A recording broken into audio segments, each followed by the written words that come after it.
সবাইকে শুভেচ্ছা জানাচ্ছি মাসুম মাহমুদ। প্রিয় দর্শক, যারা লাইভ সেশনে সংযুক্ত হয়েছেন সবাইকে আবারও শুভেচ্ছা, অভিনন্দন। জনাব তারেক রহমান একটার পর একটা চমক দেখাচ্ছেন রাজনীতিতে। বাংলাদেশের মানুষ এক অন্য তারেক রহমানকে দেখতে পাচ্ছে, যে রাজনীতিতে তার যাত্রা শুরু করেছেন, এবং সেই কবিকে দেখছেন বাংলাদেশের 18 কোটি মানুষ। এটাকে আমরা রাজনীতির কবি বলতে পারি। পাশাপাশি জামাত ইসলাম, তারা নতুন করে আরো বেশ কিছু সংকটে পড়ে গেছে। জামাতের সামনে সংকটগুলো কি, তার ঘরের ভেতরে কি চলছে আসলে, এই বিষয়ে কিছু তথ্য আপনাদের দেব, যেটা ঘরের ভেতরের খবর। দর্শক, আগে তারেক রহমানের ইস্যুটিতে আসি, তারপর জামায়াতকে নিয়ে আরো কিছু তথ্য আপনাদের দেব। সমস্যা জায়গাটি আগে আমরা সম্ভাবনা জায়গাটি বলি। বাংলাদেশের বিগত সময় আমরা রাজনীতির নামে যে জিনিসগুলো দেখতাম, সেটা ছিল কি, মাফিয়াতন্ত্র, পেশি শক্তির খেলা, অর্থের খেলা, বা জনগণকে বোকা বানাবার একটা খেলা। নির্বাচন আসলেই জনগণের হাতে টাকা গুঁজে দেয়া, জনগণকে জিম্মি করে ভোট আদায় করা, জাস্ট একদিন একটা খেলা চলে। অর্থাৎ ভোটের দিনটা মূলত জনগণের সাথে আর খেলা খেলে 5 বছর দেশ শাসন করে, আবার কেউ কেউ 16 বছর দেশ শাসন করে। এভাবেই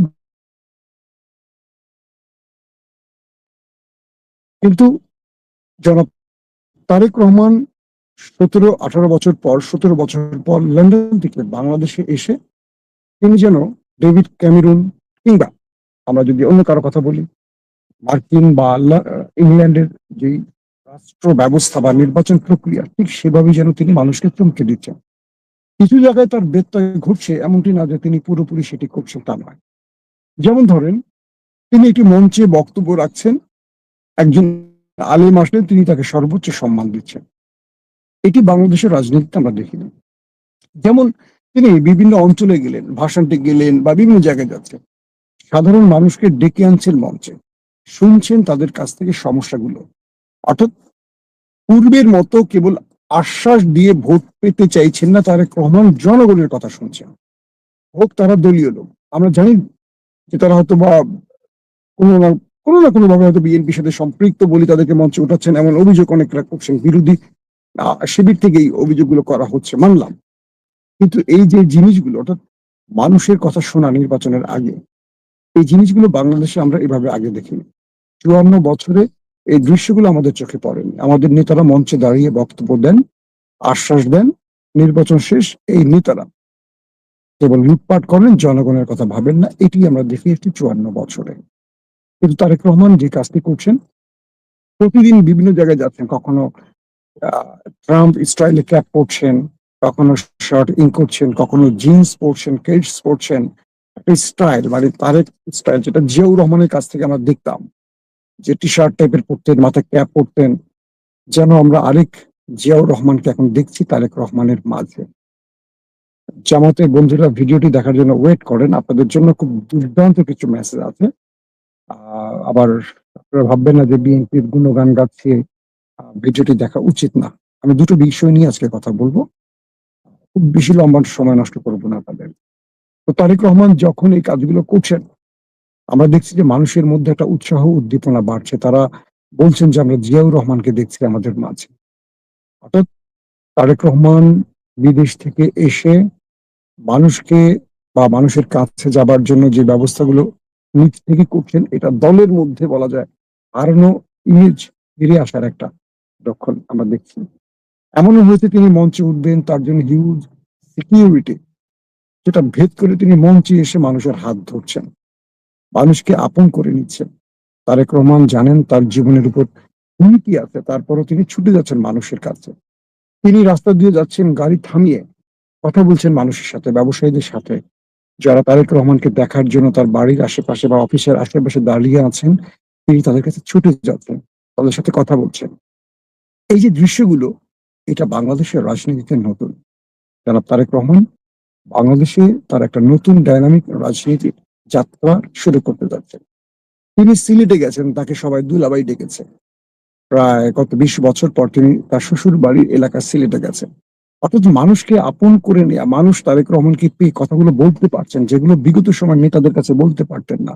আমরা দেখতাম মির্জা ফখরুল ইসলাম আলমগীর, তিনি জনতার নেতা বলা হলেও তিনি কখনো কখনো তার কন্ট্রোল হারিয়ে ফেলতেন, রাগ করতেন, কাউকে ধাক্কা মারতেন, গায়ে হাত তোলা ইয়ে করতেন। এটা আসলে বয়সের কারণে বা মানুষটা অনেক অসুস্থ থাকেন, খুঁড়িয়ে খুঁড়িয়ে হাঁটেন, অনেক কারণ হতে পারে। কিন্তু তারেক রহমান আহ, হুমকি থাকার পরও তিনি মানুষের কাছে বারবার ছুটে যাচ্ছেন, মানুষকে মঞ্চে ডেকে কথা শুনছেন, কি করবেন বিজয়ী হলে সেটা আশ্বাস দিচ্ছেন। মাঝে মাঝে আবার তিনি, আমি এটার সাথে সমর্থন করি না এমন কিছু বক্তব্য দিচ্ছেন যেটা বিপরীত গ্রুপকে ন্যারেটিভ তুলে দিচ্ছেন, যেটা কাফের, মুশরিক, শিরক, মুনাফিক, ধর্ম নিয়ে ব্যবসা, জান্নাতের টিকিট, এই বিষয়গুলো নিয়ে বিতর্ক রয়েছে। আমি এই বিষয়গুলো আমি একটা জিনিস সবসময় কৌশলী এড়িয়ে চলি। দেখবেন যে আমার ভিডিওতে মানুষ আমাকে খুব কম গালাগাল করে। এর কারণটা কি? কারণটা হলো আহ, আমি মানুষকে আসলে খেপাতে চাই না। খেপাতে চাই না মিনস, সমালোচনা করলে যৌক্তিকভাবে করতে চাই। এমন সমালোচনা করতে চাই না যেন মানুষ মনে না করে এটা আমার ইন্টেনশন, বা আমি ওটাকে পছন্দ করি না। যেটা সাদা সেটাকে আমি সাদা বলি, যেটা কালো সেটা কালো বলি। যে কারণে দেখবেন যে যে কোনো মানুষই আমার যারা ভিডিও দেখেন তারা এটুকু বোঝার চেষ্টা করেন যে না, তার একটা নিরপেক্ষতার জায়গা আছে। তিনি যে সংবাদ দিচ্ছেন সেই সংবাদটা তিনি সত্যভাবে দেওয়ার চেষ্টা করছেন, মিথ্যাটার আশ্রয় নিচ্ছেন না। তো এই জন্য বললাম যে তারেক রহমানের কাছ থেকে আহ আমি এতদিন যত বক্তব্য শুনেছি এই জায়গাটা একটু খটকা লেগেছে আমার কাছে। এবং গোলাম পরওয়ার জামাতের আমির যিনি কথাটা বলেছেন যে তিনি বিদেশ থেকে পড়াশোনা করে এসছেন বা করে আসবেন ভেবেছিলাম, তার কাছে রাজনীতির শিষ্টাচার আশা করেছিলাম, তিনি তো ভুল পথেই হাঁটলেন, আওয়ামী বা ফ্যাসিজমের ন্যারেটিভই হাঁটলেন, এই কথাটা বলার সুযোগ পেয়ে গেছে। যে বক্তব্যটার জন্য সেই বক্তব্যটা এড়িয়ে চললে আমার মনে হয় আমাদের যুবরাজ আহ, তিনি তার জায়গাটাকে ধরে রাখতে পারতেন। কারণ আমরা এই নতুন রাজনীতিতে এখন গেম ব্লেম, এই যে একজন একজনকে অভিযুক্ত করা, এই জিনিসটা আর নিতে পারছি না। আমরা মনে করছি যে নতুন ভাবে রাষ্ট্রকে গঠন করতে হলে সবার মধ্যে পজিটিভ চিন্তা থাকা উচিত। একটা লড়াই হবে বিএনপি জামাতের মধ্যে, আওয়ামী লীগ মুক্ত বাংলাদেশে। সেটা হবে তাদের যোগ্যতার আলোকে, কে কি করবেন সেই ইশতেহারের মাধ্যমে। প্রতিটা বক্তব্যে তারা রাষ্ট্রকে কিভাবে তুলে ধরবেন, কে ক্ষমতা আসলে কি করবেন, জনগণকে কি দিবেন, এই ভিন্নতার মধ্যে ৭১ ইস্যু, ধর্ম ইস্যু, মাথায় টুপি ইস্যু, এই জিনিসগুলো আমরা আসলে নতুন প্রজন্ম চাই না। যেমন জামাতের নেতারা বললেন ধর্ম নিয়ে তারাই রাজনীতি করে, গোলাম পারওয়ারি বললেন যারা নির্বাচন আসলে মাথায় টুপি দেয়। আমরা তো ১২ মাসই টুপি পরি, ১২ মাসই নামাজ পড়ি, ১২ মাসই আমরা ইসলাম এবং মানে কোরআন এবং হাদিসের নিয়ম মেনে চলি, কিন্তু যারা নির্বাচন আসলে দাড়ি টুপি কি বলে মাথায় টুপি দেন, মসজিদে যান, তারা ধর্ম নিয়ে ব্যবসা করছেন। এই যে কথাগুলো আসছে, এই কথাগুলো রাজনীতিতে মানুষকে বিভাজিত করছে। দর্শক, দ্বিতীয় বিষয় যেটি নিয়ে আলোচনা করতে চাই সেটি হলো জামাত ইসলাম। জামাত ইসলামের ভেতর থেকে যে তথ্যগুলো পাচ্ছি, জামাতের মধ্যে একটা কি বলবো, যে যে জোটটি জামাত ইসলাম করেছে, ঐক্যবদ্ধ বাংলাদেশ, এই জোটটির মধ্যে জামাত ব্যাপক চাপে আছে। আমরা বাইরের থেকে যতটুকু বুঝি যে তারা একটা প্ল্যাটফর্ম তৈরি করেছে, একসাথে বক্তব্য দিচ্ছে, একসাথে অনেক কিছু করছে। আসলে জামাতকে এখন ব্ল্যাকমেইল শুরু করেছে। প্রথমে ইসলামী আন্দোলন, তার তারা জামাতের সাথে একটা জোটে ছিল, পরবর্তী এজেন্সির চাপে তারা জোট থেকে চলে গেছে। যদিও তারা বলছে যে আমাদের আসল সমঝোতা হয়নি। আমি দেখছি যে চরমনের প্রধান পীর বা তার ভাই এখন জামাতের বিরুদ্ধে কথা বলছেন মাঠে। আমি এটা আশা করি না। কারণ কি জানেন, আজকে যে জোটটি নাই কালকে সে জোটটি হতে পারে। ইসলামের ব্যক্তিদের উচিত নিজেরা নিজেদের প্রচারটা করা, অন্যের সমালোচনা না করা। কারণ আপনার মধ্যে পজিটিভ কিছু থাকলে জনগণ সেটা খুঁজে নেবে আপনাকে। কিন্তু আপনি যদি নিজের প্রচারণা বাদ দিয়ে অন্যের সমালোচনা করেন, অন্যের ত্রুটিগুলো আলোচনা করেন, তখন মানুষ আপনার মধ্যে কিছু খুঁজে পাবে না। তো চরমনের কাছ থেকে এই দায়িত্বশীল আচরণটি আশা করব, যে তারা জোটে ছিল, এক ছিল, জোট আলাদা হওয়ার সঙ্গে সঙ্গে তারা একে অপরের বিরুদ্ধে কথা বলা শুরু করেছে, গালাগাল শুরু করছে বা সমালোচনা করছে। এটা জনগণ আসলে খুব ভালোভাবে নেয় না। নাম্বার টু, বলা হচ্ছে মামুনুল হকও চাপ প্রয়োগ করছেন জামাতের উপর আসন বৃদ্ধির জন্য। তিনি জানেন যে তিনি নিজেও তার আসনটি জিততে পারবেন না যদি জামাত তাদের সহযোগিতা না করে। তো সেই দলটি জামাতের জনপ্রিয়তা দিয়ে বা জামাতের ভোট ব্যাংকের মাধ্যমে বিজয় পেতে চায়, আবার জামাতকে চাপে ফেলে একাধিক আসন নিতে চাচ্ছে। মানে যেটা পারবেন না সেই ব্যক্তিদেরকেও তারা দিতে চাচ্ছেন। অভিযোগ উঠছে যে এখান থেকে অর্থনৈতিক লাভেরও একটা পথ খুলে যাচ্ছে। যেমন আমি একটা ছোট উদাহরণ দিচ্ছি, ভোলা ২ আসন, যেখানে জামাত ইসলামের একজন তুমুল জনপ্রিয় প্রার্থী ছিলেন মাওলানা ফজলুল করিম। আমি এর আগের ভিডিওতে বলেছি আপনাদের এই ব্যক্তি দীর্ঘদিন এই অঞ্চলে কাজ করেছেন। এর আগেও তিনি গিয়াসউদ্দিন আল মামুনের ভাই হাফিজ ইব্রাহিমের বিপরীতে প্রতিদ্বন্দ্বিতা করেছিলেন নির্বাচনে। তার একটা নিজস্ব ভোট ব্যাংক আছে এবং দীর্ঘদিন তিনি এই অঞ্চলে ওয়াজ মাহফিল করেছেন বলে তার জনপ্রিয়তা অনেক। তো তিনি নির্বাচনটি করলে হাফিজ ইব্রাহিমের সামনে একটা চ্যালেঞ্জ তৈরি হবে। হাফিজ ইব্রাহিম একটা সামনে কি বলবো যে পাওয়ারফুল ব্যক্তিকে পাবেন এবং এটুকু বলা যাবে না নির্বাচনের রেজাল্টের আগ পর্যন্ত কে জিতবে। তার মানে সেখানে প্রতিযোগিতাটা প্রায় সমান সমান হয়ে গেছে হাফিজ ইব্রাহিম ভার্সেস জামায়াত ইসলামের মাওলানা ফজলুল করিম। কিন্তু শুনতে পাচ্ছি যে এই আসনে এলডিপির একজন প্রার্থীকে দেয়া হয়েছে যার যিনি নিজে নির্বাচন করলে ৬০-৭০টা ভোট পাবেন না। ইভেন তার পরিবারের সদস্যরা তাকে ভোট দেবে কিনা সন্দেহ। তো এলাকা থেকে কিছু তথ্য এরকমও আসছে যে বিএনপি এই ব্যক্তিকে চাইছে, মানে এলডিপির এই ব্যক্তিকে চাইছে, কারণ এই ব্যক্তি আসলে হাফিজ ইব্রাহিমের জয়টা খুব সহজ হয়ে যাবে, অর্থাৎ ভোট লাগবে না, ভোটের আগেই জয় পাবে। আবার এই ব্যক্তি যিনি জানেন যে তিনি জিততে পারবেন না, সো তিনি তার চেষ্টা করবেন বিপরীত প্রার্থীর কাছ থেকে বড় অঙ্কের টাকা নিয়ে তিনি এই চ্যালেঞ্জ থেকে দূরে সরে যেতে। এটা হয় কিন্তু, যেমন ধরেন যে জোটগুলো জামাতের সাথে এসছে, এলডিপি বা আদার্স যে দলগুলো, এনসিপি যদি সারা দুনিয়া ফাইট করে, এনসিপি নিজেদের ভোটে একটা আসন জিততে পারবে কিনা সন্দেহ। বাট জামাত তাদের জন্য যে লড়াইটা করছে, তারা যে কোনো ভাবে হাসনাত, সার্জিস, নাহিদ ইসলাম, নাসির পাটোয়ারি এদের জন্য চ্যালেঞ্জ দিবে, এদেরকে পার্লামেন্টে জামাত নিতে চাইবে। আমি আমার আগের ভিডিওগুলোতে বলেছি যে এদেরকে এনেও জামাত পার্লামেন্ট নিতে চাইবে। জামাত সেই চ্যালেঞ্জটা সেভাবে নিচ্ছে এবং নাহিদ ইসলামকে জেতানোর জন্য জামাত প্রায় ৮০ থেকে ৯০ হাজার ভোট অন্য আসন থেকে এখানে নিয়ে এসছে। ওই যখন ভোটার মানে কি বলে যে আমাদের নতুন করে আবার ভোটার তালিকা হালনাগাদ হয়েছে, তখন এরকম তথ্য এসছে জামাত তাদের যে প্রার্থীগুলোকে বিজয়ী করতে চান সেখানে তাদের বিভিন্ন জায়গা থেকে দুর্বল আসন থেকে ভোটারদেরকে এখানে নিয়ে এসছেন এই সুযোগটিতে।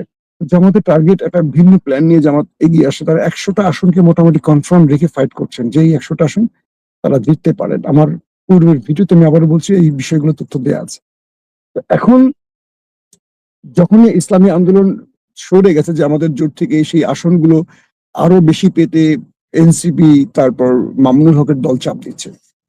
এমনও অভিযোগ আসছে যে এরা এই আসনগুলোতে যাদেরকে নমিনেশন দেবেন তাদের কাছ থেকে মোটা অঙ্কের টাকা নিচ্ছেন, টাকা নিয়ে তারা এই আসনগুলো জামাতের কাছ থেকে কেড়ে নিচ্ছেন, কিন্তু এই আসনগুলো তারা হেরে যাবেন। এটা বিরোধী দলের জন্য, অর্থাৎ জামাত যে ক্ষমতায় আসতে চায় তাদের জন্য খুব টাফ হয়ে যাবে। এই মুহূর্তে এক বাক্যে বলতে পারি জামাতের জোটে যারা আছেন সবাই জামাতকে নেপথ্যে ব্ল্যাকমেইল করছেন এবং চাপ দিয়ে তারা জামাতের এই প্রার্থীগুলো, জামাতের প্রার্থী সরি তাদের প্রার্থীগুলো বসাচ্ছেন। এনসিপির যদি হিসেব করি ৩০টা আসন তারা পেয়েছে। আপনারা বলেন এনসিপির প্রথম ৫-৭ জন নেতার পরে কাউকে আপনারা চেনেন? কেউ সেখানে বিজয় লাভ করবে এরকম সম্ভাবনা আছে? কেউ ওয়ার্ডের একটা মামুলি কমিশনার হওয়ার যোগ্যতা রাখে না। হ্যাঁ, তাদেরকে দরকার রাজনীতিতে, এই ইয়াং ফোর্স আসবে, বাট রাজনীতির মাঠে একটা জিনিস মনে রাখতে হবে, ধানের শীষের এগেনস্টে ভোট করতে হলে সেই রকম ব্যক্তিকেই লাগবে। মানুষ ধানের শীষ দেখার পর খুঁজবে নৌকা, অথবা নৌকার পর ধানের শীষ, অথবা দাঁড়িপাল্লা, এরপরে কি বলে কি কলিমলি এনসিপির যে মার্কা শাপলা কলি নাকি, তো এগুলো হয়তো ইয়াং জেনারেশনের টার্গেটে পড়বে, কিন্তু যারা একটু বয়স্ক ভোটার, নারী ভোটার, বা যারা একটু গ্রামে থাকেন, বা যারা আমাদের সংবাদের সাথে আপডেট না, তারা কিন্তু ধানের শীষ দেখলে আর কোথাও ভোটটা সরাবেন না, সিলটা ওখানেই মারতে চাইবেন। এই বাস্তবতার আলোকে এনসিপি যদি মনে করে যে তারা আহ ক্ষমতায় আসতে প্রয়োজন, ক্ষমতায় আসার দরকার, বা ক্ষমতার রাজনীতিটা করবেন, তারা এখানে জামাতের সাথে একটু আপোষ করে নিতে পারেন। প্রত্যেকে যদি জামাতকে ব্ল্যাকমেইল করেন, আমার মনে হয় যে জামাত এই ব্ল্যাকমেইলের শিকার হয়ে মূল প্রতিদ্বন্দ্বিতা করতে পারবে না। কথাগুলো জামাতের পক্ষে চলে গেছে, তাই না? আসলে আমি চাইতেছি বাংলাদেশে বিএনপি এবং জামাত মূল ফর্মেটে ফাইটটা করুক, এখানে কোনোভাবেই ফ্যাসিস্টরা যেন আর উঠে আসতে না পারে। ক্ষমতা বিএনপি আসুক বা জামাত আসুক, এটা নিয়ে আমি খুব বড় ফ্রেমে বিরোধিতা করব না, কিন্তু আমার জায়গাটা হলো আমি চাই না বাংলাদেশের এই রাজনীতির নামে ২ নম্বরিটা হোক।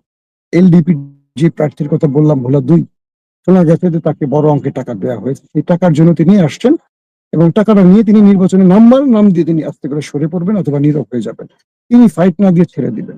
এই জিনিসগুলো রাজনীতিতে হয়। তো বিশ্বস্ত লোকদেরকে না দিয়ে যদি এখানে জামাত এইভাবে এই লোকদেরকে বসিয়ে দেয় যারা অর্থের কাছে নিজেকে বিক্রি করে দেবে, তাহলে জামাতের এই নির্বাচন করার কোনো দরকার নেই। আমি মনে করি জামাত ট্র্যাপে পড়ে গেছে, জোট নামক এই ট্র্যাপে, এবং এখান থেকে জামাত বেরিয়ে আসার চেষ্টা করলেও পারছে না। পক্ষান্তরে বিএনপি, তারেক রহমান রাজনীতিতে একটার পর একটা চমক দিয়ে বিজয়টা তার দিকে নিয়ে আসছেন। তারপরও জামাত শেষ ফাইটটা দিতে চাচ্ছে, শেষ লড়াইটা করতে চাচ্ছে। শেষ দিন পর্যন্ত বলা যাবে না আসলে কোন দিকে পারদ গড়াবে। রাজনীতির এই পারদ ওঠানামা করছে। আবার ওয়াশিংটন পোস্ট যে তথ্য দিয়েছে সেখানেও বিএনপির ঘুম হারাম হয়ে গেছে। আসলে আমাদের লড়াইটা খুব চ্যালেঞ্জিং হতে যাচ্ছে, এটি আমরা এক বাক্যে বলতে পারি। দর্শক, আজ রাতে ইনশাআল্লাহ আপনাদেরকে ইরানের আপডেট খবর দিব। অনেকগুলো খবর জমা হয়ে আছে, ওয়েট করেন, আমরা আপনাদেরকে আরেকটা খবরের মাধ্যমে সেখানে ইরান এবং আমেরিকার কি হচ্ছে সর্বশেষ পরিস্থিতি জানিয়ে দেবো। এখনকার মতো বিদায় নিচ্ছি। প্রত্যেকে ভালো থাকবেন। আল্লাহ হাফেজ।